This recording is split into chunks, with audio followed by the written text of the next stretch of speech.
রাজ্যে আইন শৃঙ্খলার অবনতির অভিযোগে যখন সরব বিরোধীরা, তখন যাত্রা উৎসবের মঞ্চে দাঁড়িয়ে আইন শৃঙ্খলা নিয়ে বার্তা দিলেন মুখ্যমন্ত্রী।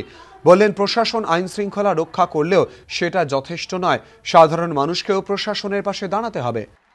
সাধারণ মানুষ সবচেয়ে বেশি সহযোগিতা তাদের করতে পারে, প্রশাসন একা সবকিছু করতে পারে না। মানুষ 9 কোটি, প্রশাসনে কতগুলো মানুষ? 60,000 হবে, 70,000 হবে, 9 কোটি মানুষকে কম্পেয়ার করবে কি করে?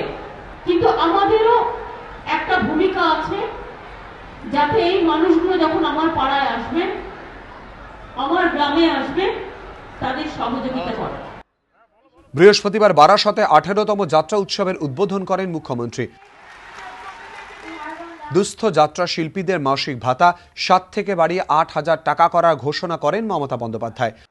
আগের বারে যাত্রা শিল্পীদের আমরা যাত্রা সম্মান দিচ্ছি, যাত্রা শিল্পীদের সম্মান দিচ্ছি। আগের বারে ওদের টাকা বাড়ানো হয়েছিল 6,000 টাকা থেকে 7,000 টাকা। আমাদের আর্থিক সংকট থাকলেও যাত্রা শিল্পীদের টাকা এবারেও 7,000 টাকা থেকে আমরা 8,000 টাকা করছি।